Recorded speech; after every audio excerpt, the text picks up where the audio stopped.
Hello again, viewers, and welcome back to NFL TV. I'm your host, Samuel Zito, joined again tonight by Liam Mighty Crim. Liam, a week off last weekend, but we saw a pretty good game of footy on Saturday down at Northcote Park. It was pretty high scoring, free flowing, what you like to see when you do go to the footy, but I reckon after that game we might just have our top five sealed ahead of the Division 1 finals. Yeah, you'd think that Northcote probably, well, it's definitely theirs to lose now, that fifth position. They'd have to make a few mistakes in the next month of footy not to make it, and gee, it was finished up being 28 points, but it was a much tighter game for a lot of it than that. Northcote definitely kicked away in really the last 10 minutes or so. It was definitely another great game on Match of the Day. Well, we've had some pretty good ones on Match of the Day, I think, as well, but it's such an even competition in Division 1 so far this year.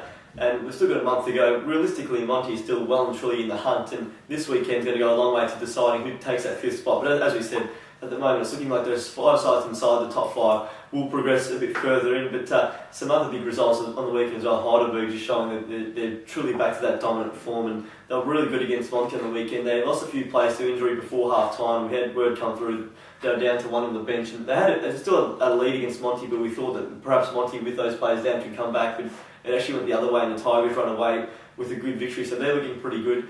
And also we had the other game when Greensborough took on a spirited North Heidelberg outfit, and in the end didn't do it as easily as we thought they might. So some pretty good games in Division 1 on the weekend. Of course, it was still a split round, and this weekend we're back to a full fixture of games, and there's some pretty big ones coming up. And first of all, the one we'll look at is probably the one that has the biggest bearing on that top five spot, or definitely the teams who make the top five, and that's Northcote Park travelling down the road to Para Road to take on Montmorency. I found that an interesting stat during the week, and apparently from reports, Northcote Park actually hasn't won at Montmorency for 6 years, going back to 2004. So it's a pretty big one when you consider they play there every year when they play home and away, and for Monty, they're going to probably hope that's a good omen and get another win and get back to within percentage of the top five. They still have a pretty hard run home, but Northcote Park on the weekend, again, showing how good they can be in patches, but at the same time, just falling away. I think probably mentally they just switch off, and we saw it against Alpha on the weekend. They worked so hard in that first half to establish a lead after half time, led by 5 goals,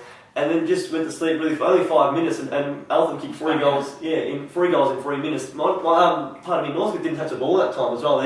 Alton kicks a goal, goes back to centre, gets one, then the other one lands in Felino's hands, and even on his left boot was good enough from 40 metres. Another shot from Andrew Sturgis was marked on the goal line. It could have been less than a kick in the space of 4 minutes there, and they can't probably afford any of those lapses. There's definitely in the finals, but also this weekend against Monty, because they're a side who can make you pay on their home ground. Yeah, and you'd think that if Alton would have actually put a man on young Jakey Mills, it might have different. Would have had 25. He was just sort of running up and down that left side wing. There was no one. We mentioned in the first quarter there was no one on him, and at the end of the game, I think he got a goal with about 5 minutes left, and there was still no one on him, which was just amazing. But yeah, it's a testament to Monty as well, that 6-year record, just how much of a fortress they've made their home ground. They've been so good there for a long time now, and it'll be tough for North, you think, and Monty would know that if they win this one, they're right back in it, but if they lose 8 points out of the finals, it's probably curtains for their year, so it'll be a massive game for both, because I think Monty will be just too good in that one at home. I guess for Northcote Park, their superior percentage is almost worth a game over Monty, because it won't be caught up in the latter half of the year, or latter month of the year.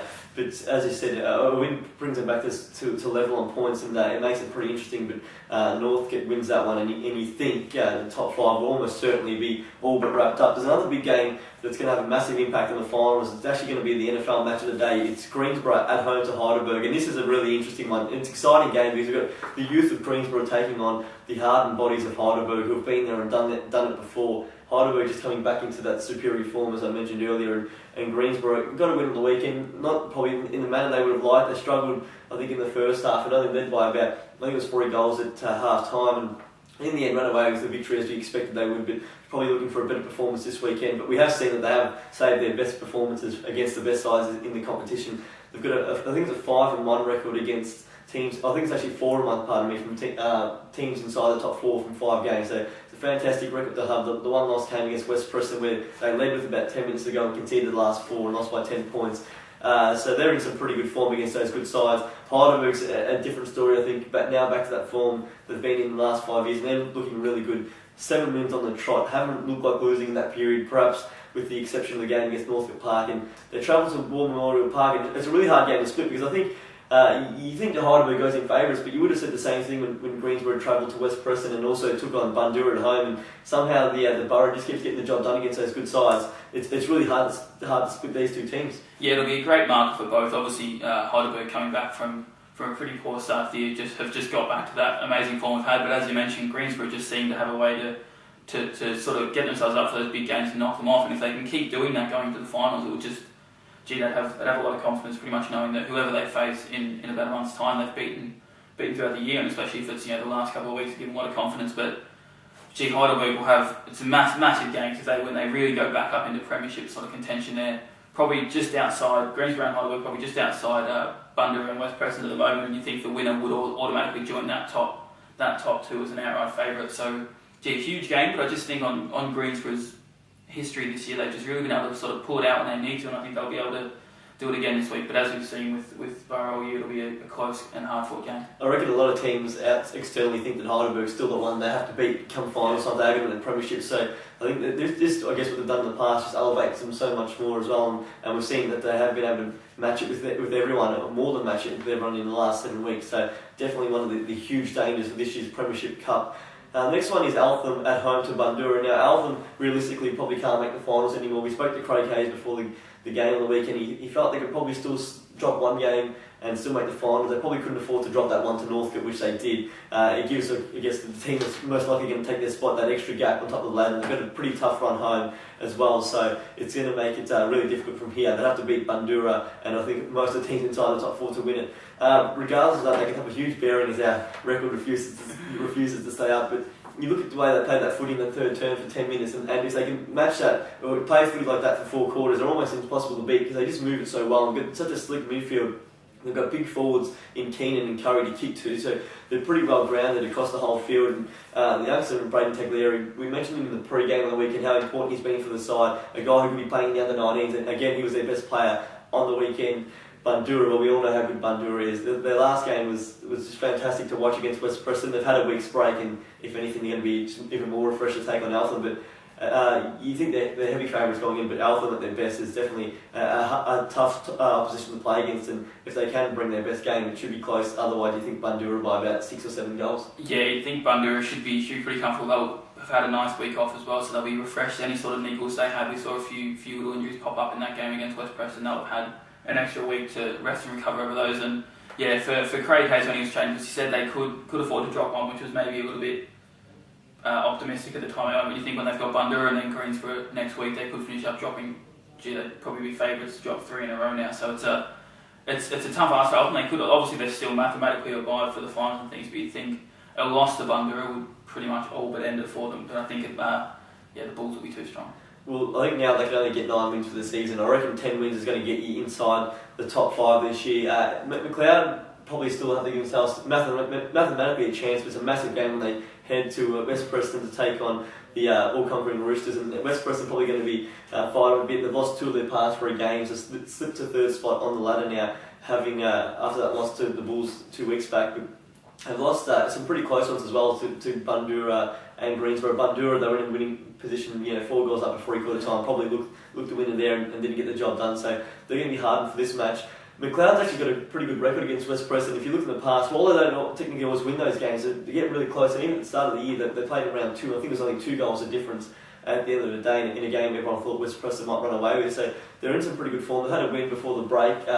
Really need this win to get any chance of making the finals. Should they lose, it is curtains on the year. They have won 6 of their 14 games for the season so far, but you just think West Preston, Anthony Rocker back at J. Ingall, reserved for the first time in a while. He actually all the games he's played this year have actually been away from home, so I'm sure they'll get a massive crowd to see him on his home turf. But you think with the way he played in that 3rd quarter against Bundoora, if he gets in his best, you just doubt that McLeod has anyone who can actually man up on him. Yeah, when he got into the ruck, he was just fantastic, which obviously he did. We saw a little bit during his AFL career, but probably just didn't have the speed really, if anything, at the sort of very top level. But then he was just fantastic against Bundoora. And for McLeod, if it was at the Wooden Park, he'd almost back them in. But they've just still struggled on the road. They almost got a big breakthrough against Eltham a few weeks ago, but just let that one slip when they were down at Eltham. But it's just tough to go past West Preston. They're sort of like Heidelberg in the sort of sense that that if you're going to win a premiership this year, you're going to have to go through them in some sort of way. So I think they'll be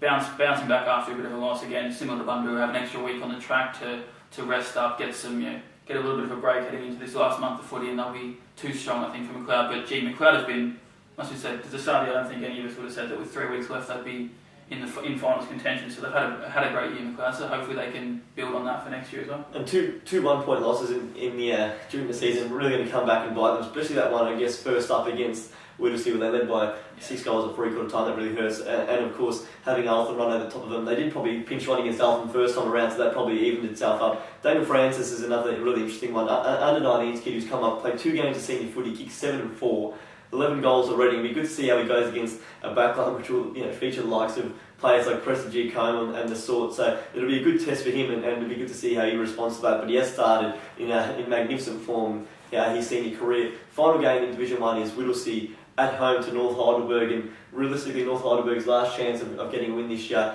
The way Whittlesea's playing, some of the key players back in form again, or back into the team against McLeod, you think they're going to be heavy favourites, and I really can't see them being rolled this weekend.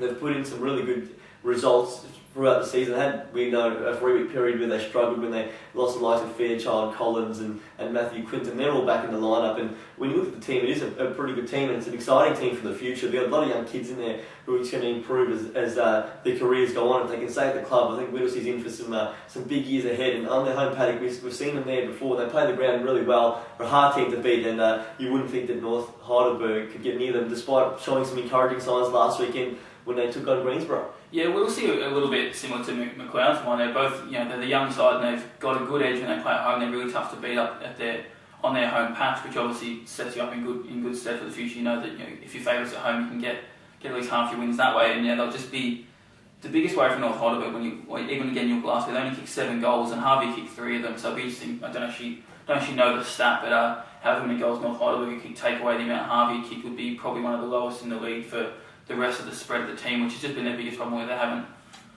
been able to kick enough goals, which sounds very basic. But when you're only scoring 48 points a week, it's just not really going to get the job done, unfortunately. We know Whittlesea actually can score pretty quickly in short periods of time as well, so that is an interesting one. Also, the fact that against McLeod, they were really down that first half. They ended up losing by 28 points, but the half-time score, I think it was 45-8, if memory serves me correct. They only kicked 1 goal at half-time, and probably never going to really be in the hunt after that. We do know that they did fight back against the Kangas in the first round, but it was unlikely that would happen twice. But they did fight back and actually win that second half out to Winton, which is a pretty good effort in itself. And if anything, that's probably some confidence booster as they go into this weekend, and for them, hopefully get their 4th win of the season. Make sure you get around the grounds and watch some senior footy this weekend. It's a massive round. They've got a month of footy to go, and some pretty big games, which will have a massive impact on the finals. We've also got junior finals coming up this weekend as well, so make sure you check out the website for all the ground locations, of course the venues and times, and make sure you get out and support your junior club as well, because it's going to be another ripping final series for the juniors, so make sure you get around that, and make sure you keep